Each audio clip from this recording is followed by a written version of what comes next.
Hey guys, so here's a video showing you pretty much how to read tarot.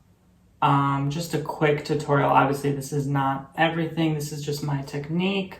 This is what I've been doing for my website bookings, TonyBomboni.com, 10% off code Tony. If you're new, 20% off code Tony2 if you're a returning client. So basically I use a couple of decks right now. This is just one of them. I like to commit to one at a time per season, which is basically like per year. Like every year I like to switch up the card deck and just stick to it, commit to it, learn it in its entirety. This is the Ethereal Visions Illuminated Tarot Deck by Matt Hughes. Everyone's been asking about this because they're so pretty. They have gold foil on them. Not actual gold, obviously, but gold color. So pretty. But the first thing about tarot is you've got to read the manual, okay? Because each deck has its own unique way of describing the cards, okay? The different suits, the minor, major arcanas, the like. So I definitely studied up on this heavily before I even began using it. So here are the cards. There's, I think, 78 different kinds. Basically, there's the minor and the major arcanas. So the ones that are the Hermit, the Temperance, you know, those are a different suit versus the Four of Pentacles and the Knight of Pentacles, Ten of Pentacles, Page of Swords, you know. They're different categories. So you have to keep that in mind. I would honestly take a tarot course before even starting charging people for readings. I never took a course because I've been doing this since I was 14 years old. It's always been a passion of mine. I've just been doing it for fun with numerous different decks. But again, not that many as you think after all that time. I probably have only stuck with, at most, after all these years, 10 different decks, believe it or not. So I have not really experimented with that many different types of cards because I like to pick what draws me in, and you should too if you do your readings or just for fun. You know, you're watching this video and you want to learn how, you know, pick something that with your intuition draws you in the most. These drew me in the most, and I bought them online, but I knew these were great, and I was right. I just love the illustrations, the images. You've seen them in my ASMR content and these tarot readings as well. I use these right now for my bookings on my website, so they're great. So basically what my strategy is like if you tell me, or if you were to ask me what Five of Wands is, I should know that, and I do, but off of the top of my head, like let's say, I don't know, maybe Four of Pentacles, I may not remember that directly because there's so many. There's 1 through 10 of each. Pentacles, Swords, Wands, Cups. So you got to know those on top of the Page, the Knight, the King and Queen of each as well. As on top of the other arcana, which is the Lovers, the Devil, etc. So, well, Lovers is pretty obvious. Devil, pretty obvious. But, you know, there's some like the World. What does that mean? That would stump some people, right?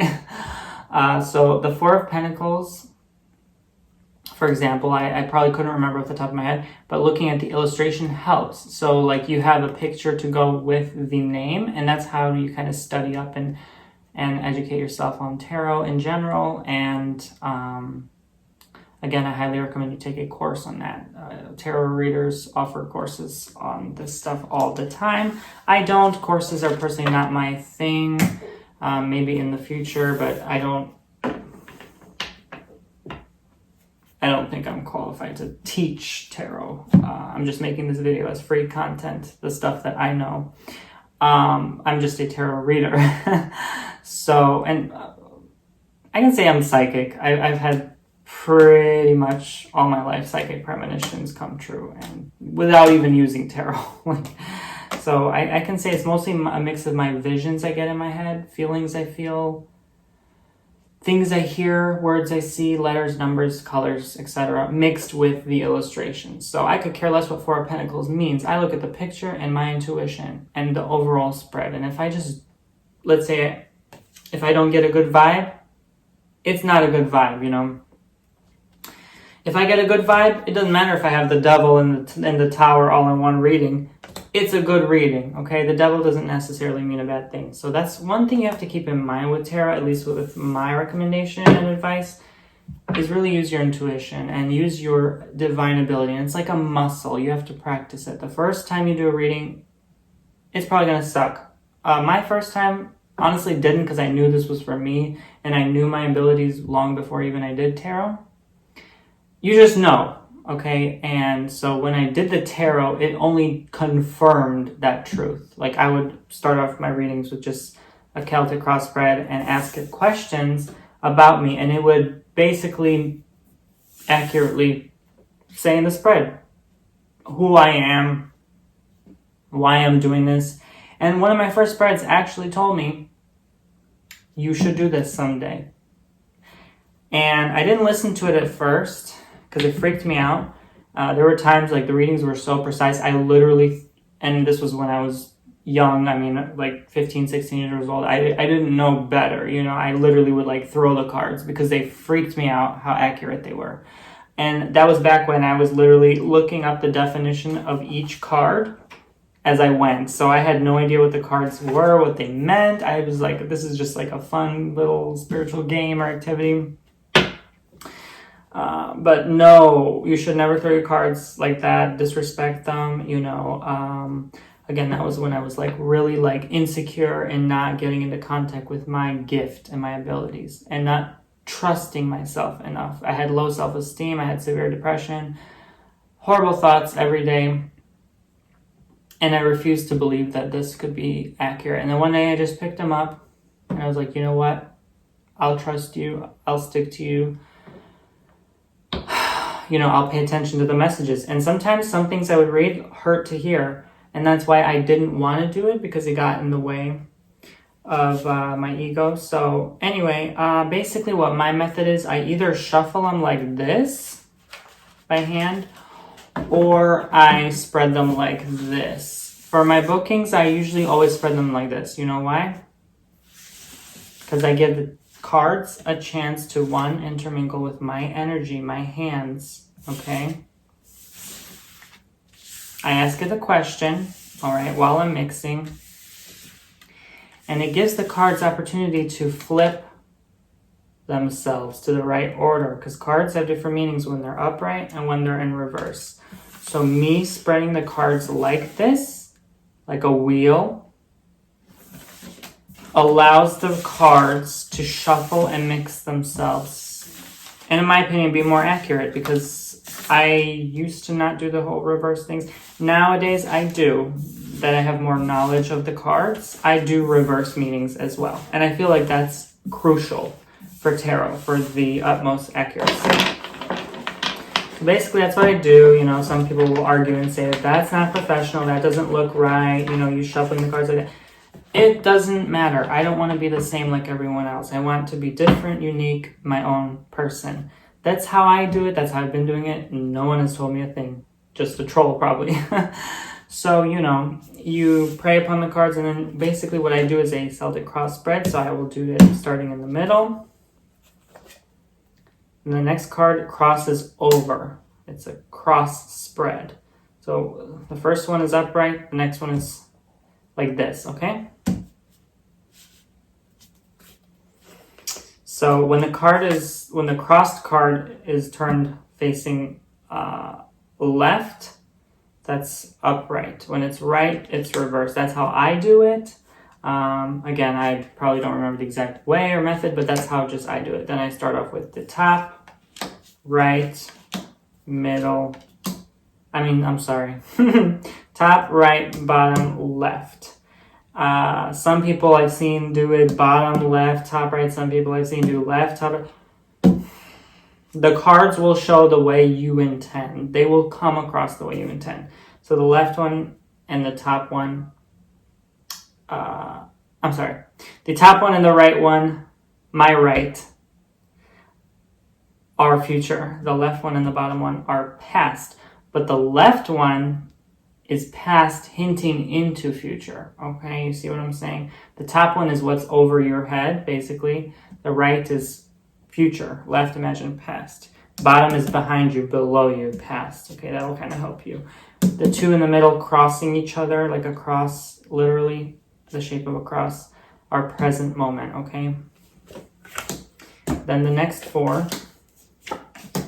These I interpret as the top one, so I like spread them bottom to top. This one I always keep like between the top and the ninth one, so it's like 1, 2, 3, 4, 5, 6, 7, 8, 9, 10. There's 10 cards in this spread. So I cross and then the 4 here on the side, okay? The bottom two, 7, 8, I consider like how the world sees you and how you see the world, okay? That has mixed messages and meanings. So these are honestly my mixed cards. So I'm always like interpreting it based on the entire spread. Again, I use my intuition. I never like strictly robotically pay attention to, it flows. I can't describe how it flows, but it just flows. The ninth one is your fears and goals overall. And then the 10th one is the outcome card. Yes or no, depending on what you're asking. Then sometimes I go ahead and shuffle the cards and I ask, how long? And then I see numbers. So if the numbers say like 1, 4, and 7, that tells me 1 month, 4 weeks, 7 days in a week. So that tells me overall 1 month. I don't know how I get that, but lately I've been feeling to stop doing that because even that's a mixed message in and of itself, and that hasn't been accurate all the time. So I've lately stopped doing how long as part of my reading, but instead I pull cards out. Then after I'm done reading this reading, I go and do 1, 2, 3 after shuffling the cards, past, present, future. Sometimes I just do 3 and just read into the whole 3 in the present moment and what it's just telling me. I just go with the vibe. If it doesn't feel like this is a past card, if it doesn't resonate with the entire reading of itself, then I'll just read whatever the cards are portraying me. And then at the very end, I shuffle it again one last time and then pick one final outcome card, whip it out, and say, yep, if it most likely confirms with the current outcome card, which it does pretty much. And then when I do, that's for my 15-minute reading, like if you book on my website. Then I do a 30-minute reading, which is basically, again, I do the whole spread in its entirety again. Just over the current cards. And I keep the current cards on top so that I can go ahead and see and compare and contrast the card below it, right? The card next to it. And most likely, most of the time, they're identical and they're kind of giving the same message across, and that helps me kind of insight what's going on further. And then again, I shuffle 3 cards and then shuffle 1 final outcome card. That's just my technique. It fills the whole slot of time for 15 minutes and then 30 minutes, depending on how long you book. I've been considering 1-hour readings, but I'm like, you know what? I have so much going on. I have to remind myself I'm not just a tarot reader. I have other platforms. So I just don't have the time allotted right now to do something like that. I just don't, realistically, as a human being who needs sleep. Maybe in the future when if I really feel like this is it, maybe I can let go of some other thing or some other of my services and then just focus on that. And then, a few other things. I don't want to spread myself too thin. But yeah, basically that's my technique. Again, this is very short, very brief, just the way I do it. Tarot readers will do different things. They'll mix in different things. Sometimes you can even sage the cards, which is just using a sage stick and lighting on a fire, smudging it, cleaning the energy. You can say your prayers. Thank you, God. Thank you, universe. Whatever you believe in. You do whatever you want. You have your crystals laid out. You light a candle. I just got done doing a candle wax reading on my website. You have spiritual decor. Make it fun, make it your own, make it unique, make it your own space. I have the LED lights going when I do my sessions, and it's just so much fun. I just enjoy doing it so much, and just picking up energy from other people. You know, you chant their name, you know, could be even date of birth, location, their email address, their phone number. Universe already knows who booked you and who you're talking about, even if you're not on a phone call, you know? You don't have to be directly Zoom, Skype chatting them to get a general vibe and impression. You're just equally as connected to their energy. And sometimes I even like to meditate on the person before I begin and just really tune into myself and my abilities and just trust it. You know, a lot of times readers tend to doubt themselves and be like, no, this can't be. I can't believe I'm seeing this. Their partner is emotionally manipulative. No, this can't be. Trust it, because you'd be surprised the things I almost regretted saying were actually true. You have to say it. That's why they come to you, you know. Trust in your ability. Practice, practice, practice. I'm still getting better after putting it aside on and off for years, 12 years. I'm still learning a lot. This is still like nothing compared to how much I can learn. Honestly, I probably need to take a course on this, you know, like an advanced course in tarot to get even more in-depth knowledge, because cards can also have astrological meanings. Here I go now. Cups is like water signs. That's Pisces, Scorpio, and Cancer. The swords is air signs. Pentacles, earth signs. Wands, fire signs. Okay, so they can also have astrological meanings. You know, again, use your intuition, whatever feels right, and whatever thought impression comes in your mind while doing the readings. That's the message universe is trying to tell you about that person who booked you. So try it with your friends if you're not a reader yourself, or if you maybe go to a reader in person. I know it's hard nowadays because of the world situation. But, you know, it's fun to, like, take a look at their cards and be like, oh, I know a bit about tarot. I can tell you how that resonates with me. Maybe sometimes the reader doesn't really understand or is picking up the complete vibe. So a lot of times the client helps and guide in getting the message across, you know. That could be a thing for you, you know. And don't take insult to that, because, you know, you'd be surprised what actually clicks with a person. Like, maybe the reader's like, there's something about a necklace here.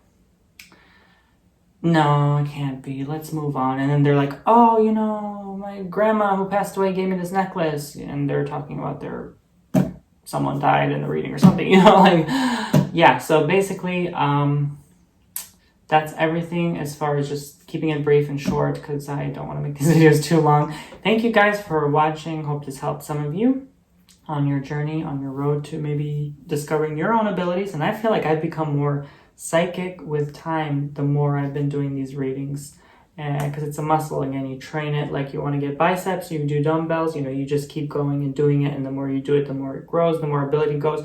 Your muscles become familiar with that movement, so they formulate and develop. And same with your ability within your mind. And everyone's able to have this ability. Everyone's able to be tuned in psychically. It just takes practice if you're that passionate about it. And honestly, if you're that open to it in general, you know, you can't be like so closed off to the idea and expect to become just magically like have these psychic abilities. You know, no one's perfectly psychic all the time either. It's impossible. So you just have to know when to tune that in, when to channel that ability. That's when you pull out the cards, you know. When you're done, you're done. Do not take, I don't care how traumatizing the reading was, I don't care how much it made you cry. Do not bring that with you when you're done, when you leave the table. And honestly, you may even want to sage your space, okay? Put crystals, salt in the corners, open the window. I like to do that. Just blow out the candle, just change clothes, wash them in the laundry, take a shower, you know, wash your hands. It's energy transference. Everything's energy. You're a light worker, you're a healer, you're a psychic. You have to really not get involved with your clients that way. Keep it professional and just remove yourself of that when you are finished. Okay? All right, guys, that was all I could say about the tarot. Let me know if you have any questions in the comments. Maybe we can answer them. And I'll see you in the next one. Thank you for joining my journey. Bye, guys.